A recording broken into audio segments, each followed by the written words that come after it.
psicóloga, sou especialista em doutora pela USP, pós-doutora pela UFRJ, eu tenho uma clínica chamada Mood e atualmente eu tenho um podcast com a Poliana, vocês já assistiram o nosso podcast? Coloca na repost também, valoriza. Chamado Social Invisible, e a gente fala sobre invisibilidades. Ela estava lembrando só das invisibilidades que a gente conversa lá. Dentro das deficiências visíveis e das questões invisíveis também. Bom? Vamos conversar essa conversa, porque quando a gente fala sobre sexualidade, o que vem na cabeça é sexo. Óbvio. É assim também no consultório, né? Às vezes a gente tem uma criança muito pequena que tem alguma prática, alguma questão assim, e o grande medo tem a ver com o sexo. Gente, o sexo, se a gente for pelo julgamento na nossa sociedade, ele é entendido como tabu, como um pecado, a gente julga, não pode, e a gente tem que combater este comportamento. Como que a gente ajudaria os nossos pacientes por essa via? Os nossos filhos, as pessoas que a gente atende na escola? Muito provavelmente a gente ficaria tentando controlar o incontrolável. E vamos chegar no momento que a gente percebe que nada muda, né? Então, assim, o meu convite é que a gente saia dessa ideia julgadora e nos coloquemos numa ideia mais descritiva sobre o comportamento. Vou dar um exemplo para vocês disso que eu estou falando. Esse meu exemplo é velho, se alguém já me ouviu com esse exemplo, não comente. Eu tenho uma coisa no meu consultório que é elegante. Alguém sabe o que é? Vai calma, você deve ter uma boa ideia. É moderno. Ninguém? Vocês nem juntaram hoje? Você. É o quê? Você. Eu? Ah, obrigada. Não sou eu. E se eu falar assim para vocês, ó, tem um assento de plástico, serve para sentar, tem 4 pés de madeira, tem uma haste de metal que envolve esses pés, e o assento é azul, que é? Por que facilitou? Eu descrevi e vocês têm um modelo mental daquilo que eu descrevi, né? E aí, estou pensando aqui, chega um pai no consultório e fala bem assim: essa menina está muito sexualizada. O que é isso? Sexualizada para mim é diferente do que é sexualizada para ele. Então, quando eu descrevo, a descrição está no objeto que eu descrevo. Quando eu julgo, está na minha história de vida, tá? E quem julga, tá?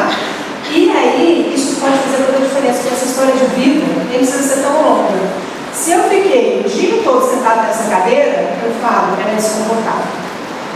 Mas se eu fiquei o dia todo em pé e preciso da cadeira, eu falo, ela é confortável. Igual vocês estão sentindo aqui, né? Já vi, isso aí. Entendeu?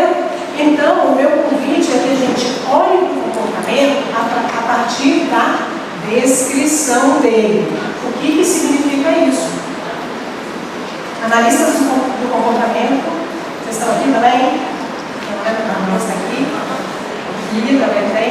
Então, eu olho o que? O comportamento, o contexto que ele acontece e a consequência que ele tem nesse contexto. Isso a gente ensina para os pais, isso é importantíssimo também para entender o comportamento relacionado à sexualidade. Bom, sexo, a gente pode ter um entendimento de sexo biológico, que a gente vai fazer identificação a partir da genitália, tem um uso popular, né, sobre a ação ou prática sexual e trans. Sexualidade, gente, talvez vocês concordem comigo. quem é 40 mais, assim como eu, tem um pouquinho de dificuldade para entender melhor sobre sexualidade ou falar sobre isso. Vocês concordam? Parece que hoje tudo é muito fluido, a gente sempre dá uma bola fora, não é verdade isso? Eu estou falando isso assim, até para vocês entenderem. Eu já dou essa palestra desse tema já tem um tempinho. E mesmo assim, eu tenho um monte de medo de dar bola fora. Por quê? Porque pra gente, a gente vem de uma geração que era tudo muito básico, inclusive uma geração que existia muito mais preconceito relacionado à sexualidade. Hoje, né, a gente está aí com as coisas mais as claras, né? Mais visíveis. Mas é só para a gente entender. Então, não vamos paralisar, não. Vamos tentar aprender junto, né? Eu estou aqui me expondo. Se vocês também tiverem dúvidas, se exponham. Então, ó, a sexualidade, ela é um conceito amplo. Pode ter a ver com sexo no mundo maduro, no mundo adulto. Mas a minha filha de 1 ano e meio, que identifica que o irmão tem peru e ela tem perereca, ela está falando de sexualidade. Quando ela coloca uma roupa, um vestido, ou então fala para mim que ela quer fazer balé e não judô, ela está falando de sexualidade. Então, sexualidade é um tema muito mais amplo. Não é um tema lá dentro, né, da nossa casa, 4 paredes, fechadinho. É um tema que a gente vê o tempo inteiro. Tem relação com as nossas emoções, os nossos sentimentos, valores, crenças. Eu preciso entender aquela pessoa a partir do lugar dela no mundo. E esse lugar, ele passa pela sexualidade, né? Então, expressões de gênero, como ela se comunica, a forma de lidar com o corpo, a roupa que eu escolhi para estar com vocês aqui hoje, a identidade, como eu me identifico dentro da minha cultura e do meu biológico. Então, essa identidade é um tema delicado e envolto de preconceito. Muitas vezes é confundido com orientação sexual. São 2 coisas diferentes. Então, gênero pode ser não binário, cisgênero. Quem é cisgênero? Eu sou cisgênero. Identificação com o corpo biológico. Tem pessoas que não se identificam com o seu corpo biológico. Transgênero, então a identidade diferente do gênero atribuído ao nascer.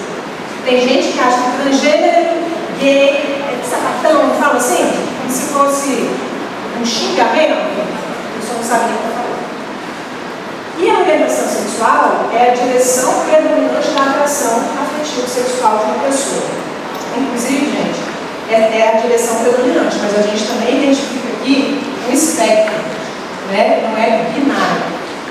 Em linhas gerais, heterossexual é a atração por pessoas de gênero diferente, homossexual, gays, lésbicas, atração pelo mesmo gênero, bissexual por mais de um gênero, pansexual, independente de gênero, e assexual ou nenhuma atração sexual.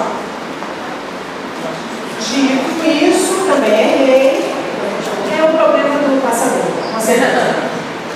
Olha só, eu comecei a dar essa palestra, que não é essa palestra, toda vez que eu vou dar essa palestra, eu reviso a palestra. E fiquei super feliz porque a Desiara me chamou para dar essa palestra sobre sexualidade, é um tema que eu gosto. E fui, né, olhar de novo as coisas que eu tinha. E eu dou essa palestra, acho que desde 2000. Desde quando eu conheço Poliana? 2000 é muito tempo. Por quê? Porque toda vez que a Mais me chama, a Poliana sabe disso, eu vou, porque eu acho que o trabalho da Mais é muito competente, sério, tá bom? Parabéns para todos vocês da Mais, inclusive.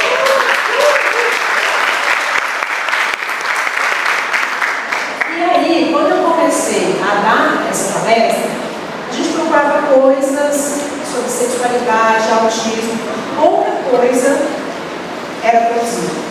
Eu não digo que assim, tem muito mais coisa hoje em dia não. Mas olha que legal isso aqui. É um trabalho de 2025.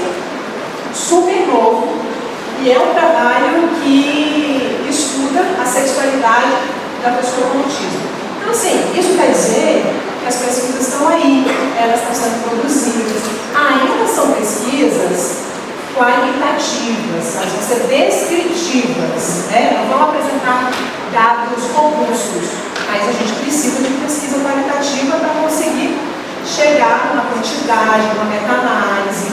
Então, fiquei feliz dessa minha revisão. Gente, com certeza é um programa passador, tá? Mas vamos lá. Essa revisão sistemática, só explicando aqui, ó, em termos de pesquisa. Quando eu vou fazer uma pesquisa sobre um tema, eu procuro tudo que tem sobre esse tema, né? E aí, se eu consigo juntar dados robustos, eu consigo analisar novamente, estatisticamente lá, e aí eu vou conseguir ter uma meta-análise. Toda vez que vocês leem meta-análise, quer dizer que aqueles estudos, eles falam de vários outros estudos, mas com robustez. Então, assim, quer dizer que significa mais do que significa. Quando a gente está falando de revisão sistemática, quer dizer que a pessoa tentou pegar aqueles estudos não foram robustos o suficiente, aquele dado, né, às vezes estava perdido, ela não conseguiu juntar muita informação e ela vai pegar todos esses estudos e descrever. Entenderam a diferença? Então, esse estudo aqui de 2025, ele traz uma revisão sistemática. Ó, inicialmente, eles foram nessas bases de dados aqui, e entre 2009 e 2024, e buscaram dados, aí eles colocam lá, sexualidade, transtorno do espectro autista, educação sexual. Inicialmente apareceram 344 artigos. Aí o pesquisador ficou feliz, falando, nossa, tem muito artigo. Não, por quê? Porque muitas vezes aparece coisa igual, aparece coisa que não tem a ver, você tem que pegar esse artigo e ver se faz sentido. E aí, no final das contas, eles ficaram com 29. Desses 29, 5 são artigos nacionais, 18 internacionais, 6 dissertações e uma tese.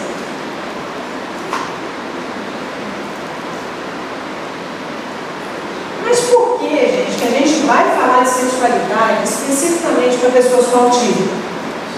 Não é todo mundo mesmo assunto? Estou implicando. Por quê? Por quê? Alguém falou e desfalou?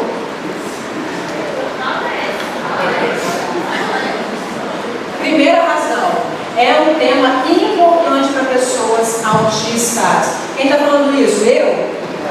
Não, mas eu podia estar falando também, né? Porque eu ouço lá no consultório. Mas teve o primeiro encontro nacional, idealizado e organizado e protagonizado por pessoas autistas. Vocês conhecem esse encontro? Eu não coloquei o QR Code, que absurdo, podia ter colocado. Mas vocês podem seguir essa entidade, Abraça contra o Autismo? Abraça contra o Autismo, acho que é isso. No Instagram tem, eles também têm um site, eu vou trazer mais para frente. Mas em setembro de 2016, eles fizeram o primeiro encontro de pessoas com autismo. E essa demanda foi uma demanda que saiu do primeiro encontro. E a partir desse encontro, eles fizeram um material de apoio da campanha Abraça. Sou autismo, tenho direito ao meu próprio corpo. Eu deixei aqui porque depois eu posso disponibilizar também os slides, aí vocês dão uma olhadinha e no final também tem todas as referências, tá bom? E olha só, o resultado dessa campanha. Eles criaram charts, tirinhas, para as pessoas entenderem, né, o que eles queriam ir. Então, sou autista, são os nossos direitos. Ter acesso ao sexo seguro, casar, constituir família, ter filhos, ter acesso à saúde sexual e reprodutiva, conservar nossa afetividade, ter privacidade, expressar gênero e orientação sexual, receber educação sexual e reprodutiva e poder tomar decisões e saber identificar abusos. Depois dessa, né, gente? Para vocês entenderem, é importante para as pessoas com autismo. Razão 2. O desenvolvimento biológico isso acontece para todo mundo. Então, aquela criança, que às vezes pergunta alguma coisa de onde vêm os bebês, né? Depois ela vai ter curiosidades que são um pouco mais complexas. Não adianta a gente esconder esse tema.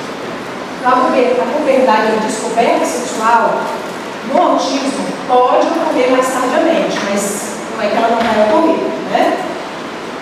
As experiências afetivas sexuais tendem a atrasar ou não ocorrer para pessoas com autismo. As experiências, tá? Não quer dizer que o desenvolvimento não vai ocorrer e que a vontade não vai ocorrer. A complexidade das relações na adolescência aumentam muito. A complexidade nas relações românticas também. Às vezes a gente recebe, né, no consultório uma pessoa com autismo na adolescência, e aí tem uma grande dificuldade para conversar eu lembro aqui de uma coisa lá dentro, conversar com meninos. É difícil ela entender que quando está afim, às vezes pode dar sinais mais sutis. Então, o que nesse caso essa minha paciente faz? Ela começa a destratar quando ela está afim de alguém. E aí, ela tem um problemão, porque ninguém entende por que ela está destratando aquela pessoa, porque ela não fala, né? A pessoa se afasta dela, se sente super mal, e aí isso vira uma super complexidade relacionada às crenças que ela tem sobre ela. Tipo, ninguém gosta de mim, eu nunca vou conseguir ter alguém, coisas desse tipo. Mas isso tem a ver com a complexidade desse contexto.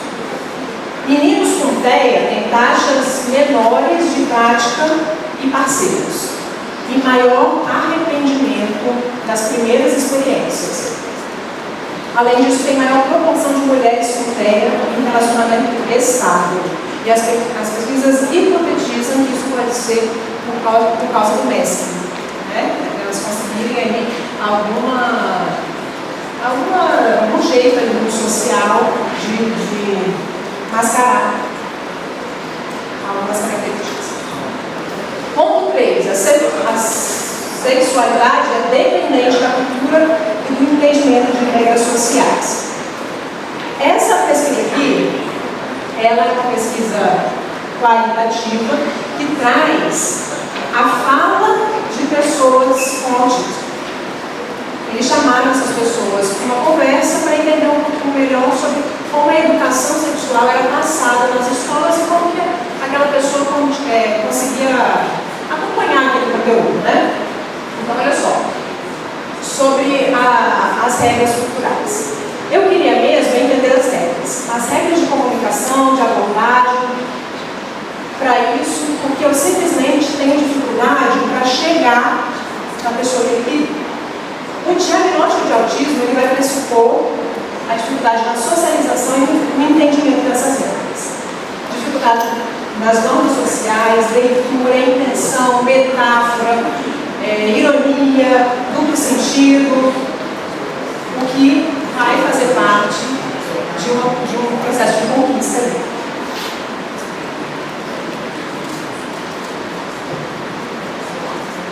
Essa razão 4 é uma razão importante.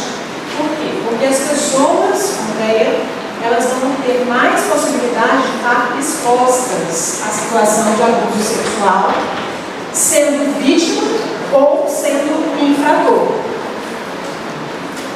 Isso, gente, por quê? Porque além das vulnerabilidades, tem a dificuldade de inferir a intenção das outras pessoas, busca de contato físico que pode ser inapropriado, manipulação no ambiente público e supervisão no autocuidado.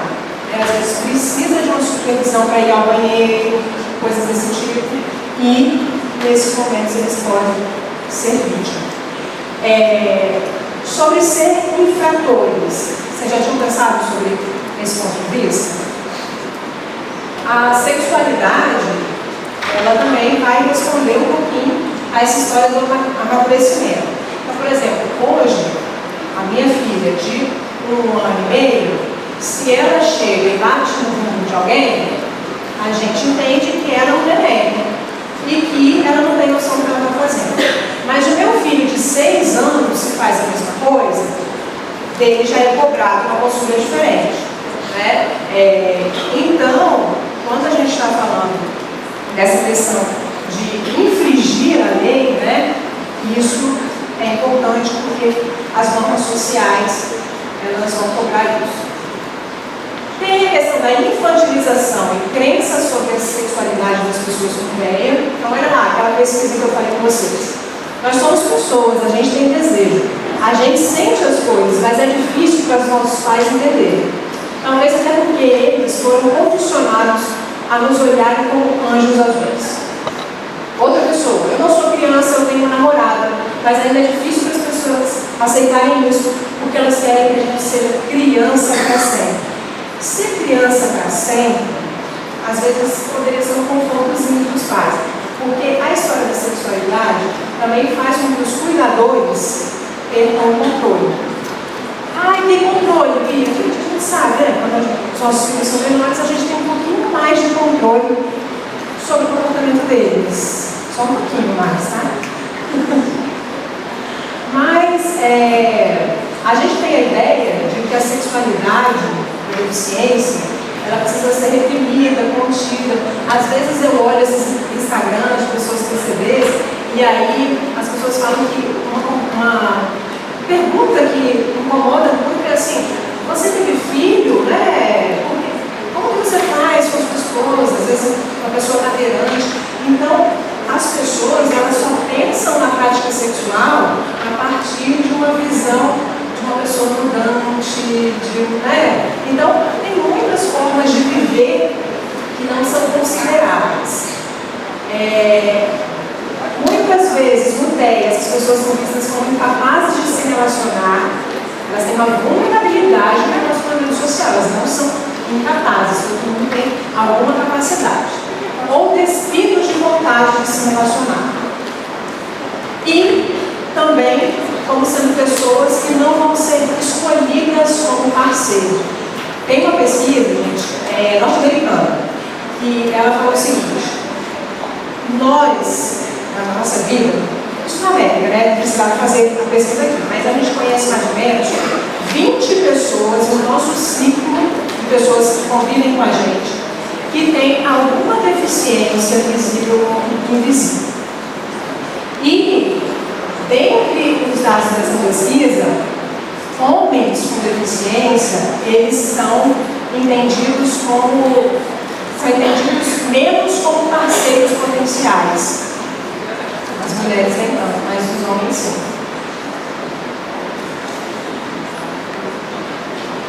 E esse dado aqui, eu trouxe com cuidado. A gente não está falando que as pesquisas são mais definitivas. Então, quando eu fui ler essa pesquisa de 2025, eles traziam o seguinte: que existe uma maior prevalência da não heterossexualidade. Entenderam o que significa isso? Seria o seguinte: pessoas com autismo têm mais questões relacionadas à identidade de gênero e mais questões relacionadas à orientação sexual. Eu acho essa descrição ainda perigosa, tá? Porque essas pesquisas estão muito no início.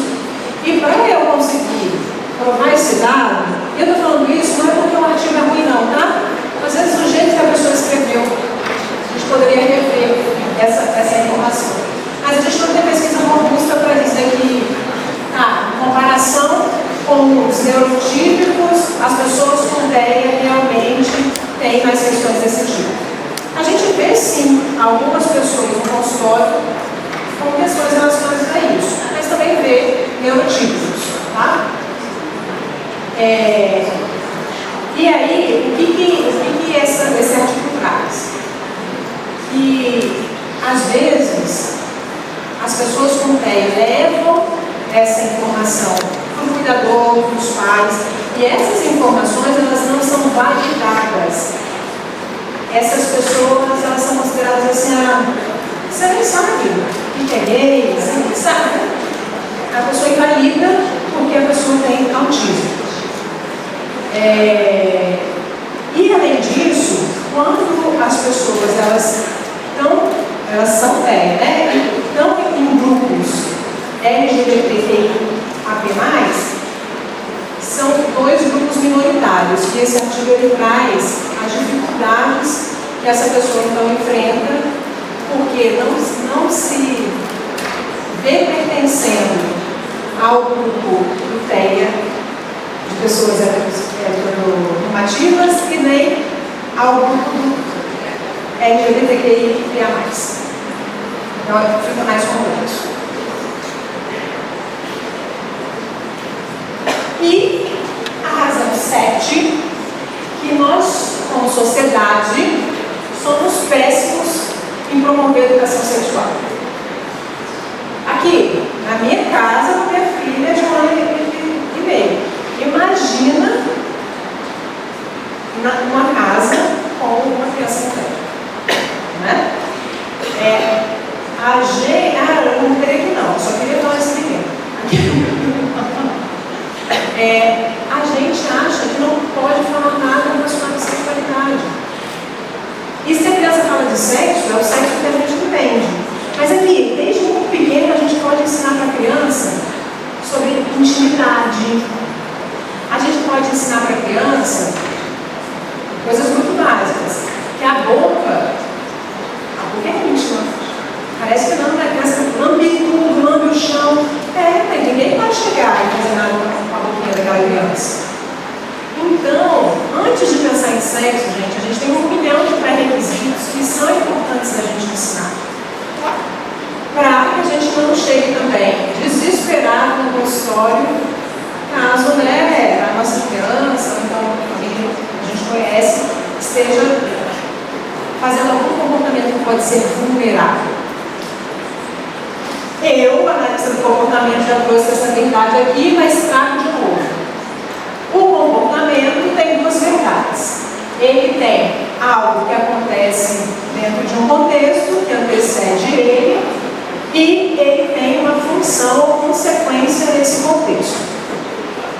Sobre a função e consequência, tirei da aula de hoje, porque os psicólogos, depois a gente conversa sobre isso. Mas sobre o que acontece antes do contexto, é a parte importante para a gente pensar na história de educação sexual. Educação sexual não precisa ser formal. É só a escola que é responsável pela educação sexual? Claro que não. Quando chegou na escola, já passou muito tempo de desenvolvimento. Então, a gente chama de contexto as condições necessárias para um comportamento acontecer. E eu posso alterar esse contexto a partir de ensino daquilo que é esperado e adequado. Sexual é esse ensino, formal ou informal. Então, o que vai ser, gente, a educação sexual? Um conjunto de orientações sobre a sexualidade. Olha aqui, esse rapazinho aqui que contou como que ele tinha educação sexual na escola. Lá na minha escola até tem educação sexual, mas é tudo muito abstrato. É difícil para a gente entender o que eles estão querendo dizer. E o foco é sempre prevenção de doença e gravidez. Não tem espaço para a gente colocar as nossas dúvidas e perguntas. Uma educação sexual que parte do princípio que eu sei o que o outro precisa saber, já está ali. Quem tem filho pequeno aqui sabe, se você chega e fala assim, meu filho, mamãe quer te falar uma coisa, mamãe, eu não quero ouvir. Agora, se ele chega e fala, mamãe, o que é pênis? Ele quer ouvir. Entende? Então, a gente precisa partir do pressuposto do que aquela criança quer ouvir e precisa de ouvir naquele momento. E não do que a gente, como cuidador, acha que é importante que só. O que a gente vai trabalhar na educação sexual. Gente, por que eu trouxe isso? Todos nós aqui somos educadores sexuais. Se você for encontrar com uma criança hoje, eu quero que vocês saiam daqui pensando sobre isso, realmente, né? Então a gente precisa trabalhar reflexão e negociação para a utilização do conhecimento para a proteção. Isso é só na adolescência? Não. Então, crianças muito pequenas, elas precisam cuidar do quê? Do corpinho delas. A gente precisa ensinar a cuidar do corpo. Isso é educação sexual, né?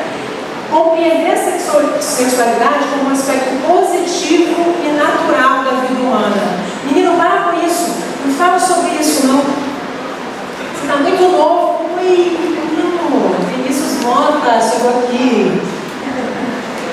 Ensinar normas e padrões do comportamento com relação ao sexo. O que é esperado. O que é esperado numa vida adulta. Outro dia, essa é boa também, sentei lá do lado do meu filho e ele estava querendo assistir Netflix, uma programação livre. Nunca tinha assistido, eu falei, vou sentar aqui para ver o que é isso. Era dessas novelinhas americanas e que falava o tempo inteiro de Dia dos Namorados. Meu filho tem 6 anos. E aí, era um menino que ia levar a menina no Dia dos Namorados, que tinha que fazer ciúme no outro. Eu falei, meu filho, você entendeu alguma coisa assim? Ele estava super focado lá nos super-heróis. Aí chegava o super-herói e acabava com o Dia dos Namorados e tal. Então, se eu simplesmente reprimisse e falasse, acabou, não vai assistir isso, provavelmente eu ia querer assistir cada vez mais, inclusive. Falei, filho, olha só, mamãe está vendo esse programa com você, mas eu achei que tem uns temas que é um pouquinho mais sério. Você falou assim que esse menino tem 13 anos. Ele falou, mãe. Eu falei, então vamos fazer o seguinte, vamos ver esse não? Vamos ver esse só quando a mamãe estiver. Gente, quando a mamãe estiver, hoje em dia, a gente está acostumado com o celular, cada um vê individualmente sua programação. Essa programação era livre. Então, assim, teoricamente, ele lá que discrimina o Rzinho, ele pode ver. Mas é importante para a gente, como cuidador, estar ali, entendendo. Lembra lá, naquela época que a gente só tinha uma televisão em casa? Todo mundo estava sentado vendo a mesma programação? Aí passava uma cena mais picante na novela. Eu lembro que minha mãe falava assim, não gosto muito dessas cenas. É assim que a gente vai analisando e falando como família o que a gente valoriza para aquela criança, né? Então, essa história de programação conjunta é legal. Às vezes a gente vai ver coisas que estão espontâneas. A gente tem ali a oportunidade ou de desligar, ou de conversar, e não de simplesmente fazer um grande alarde daquilo, tá? Porque sexo, de uma forma positiva, natural, é muito legal de viver, né? Uma vida adulta. Ensinando normas e padrões do comportamento em relação ao sexo. Questões biológicas e reprodutivas, sexos, valores e aspectos preventivos, sentimentos, ansiedades, dúvidas e emoções compartilhadas. Aqui, estou lembrando de uma coisa.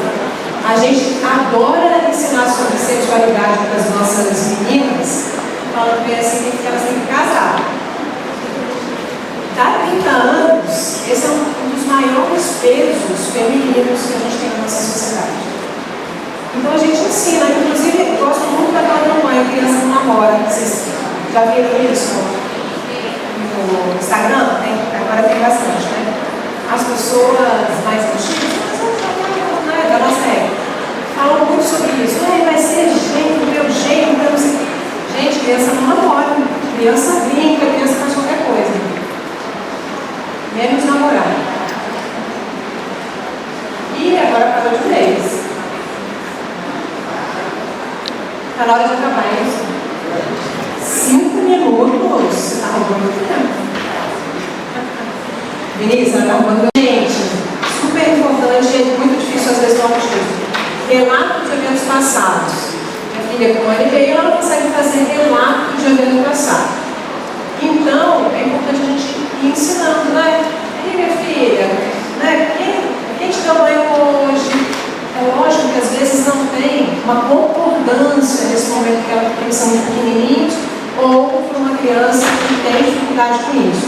vai precisar verificar o mundo real.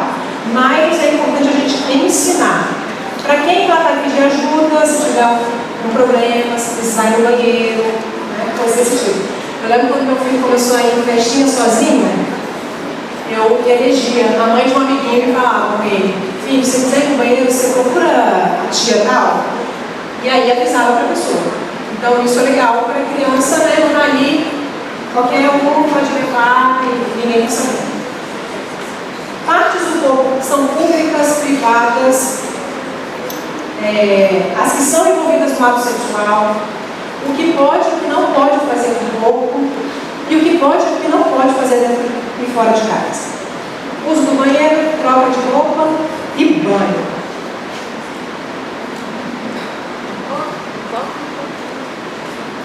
Na adolescência, existem as mudanças corporais. Gente, um adolescente típico ele tem muita dificuldade com essas mudanças.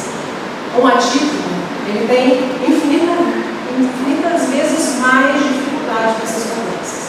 Então, tem o nascimento do pelo, autocuidado, menstruação, gravidez, excitação. Os meninos, a excitação é uma questão importante. Então, olha aqui, ó, o participante da pesquisa. O contato físico é difícil, incomoda, é estranho. Não é para todos assim, né? Mas alguns se sentem incomodados com o contato físico. E não é que eu não queira, mas sei lá, se tivesse como trabalhar isso de querer e ao mesmo tempo não querer tocar, seria bom. Mas eu não sei se tem como. A gente pode ensinar a expressão da afetividade de formas como a outra pessoa corresponde ou não à afetividade. Uma vez eu tive um paciente que ele falava assim: eu gosto dela, ela vai ser a minha esposa. Mas a menina nem dava bola para ele. E eu falava: mas qual é o dado de realidade? Eu gosto dela. E aí eu fiz um jogo com ele: é namoro ou amizade? Só os 40 mais entendem, gente. Eu estou ficando velha, a minha referência é essa. Pessoal novo, Silvio Santos, falecido Silvio Santos, tinha um programa chamado assim, namoro ou amizade, que levava as pessoas dançavam lá e conversavam em 5 minutos e tinha que dizer.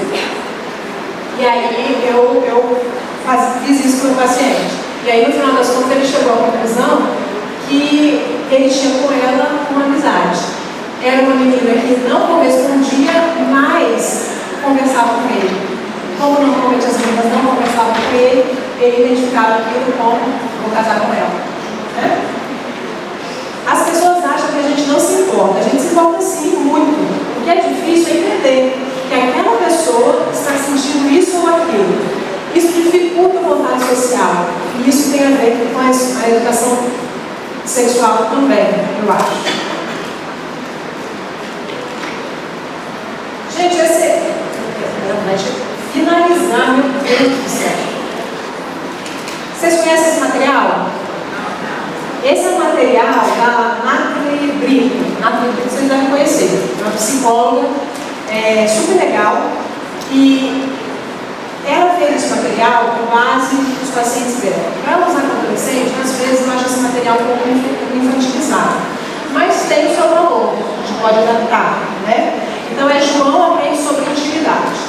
Ele está contando o João, quando ele tem 13 anos, ele gosta de uma menina da escola, o que ele pode fazer, se ele pode encostar nela, se ele pode pegar na bunda das meninas. E ensina masturbação. Isso aqui, capítulos, mitas, importante. A gente não fala nisso, né, nas nossas casas, mas isso é muito importante. Por quê? Masturbação, usar o corpo com prazer, a gente faz isso desde muito novo. O bebê que chupa dedo, ele está fazendo isso. Ele tem, ali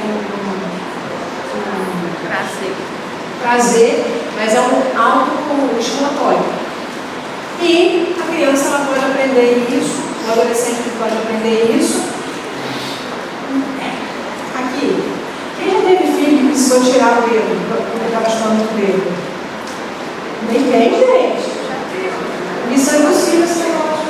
Então, assim, não tem como a gente lutar contra o auto-estimulatório. A gente tem que ensinar, concorrer, Né? Às vezes a regra social ela concorre com o autoestimatório. E é isso que a gente vai ensinando para a criança.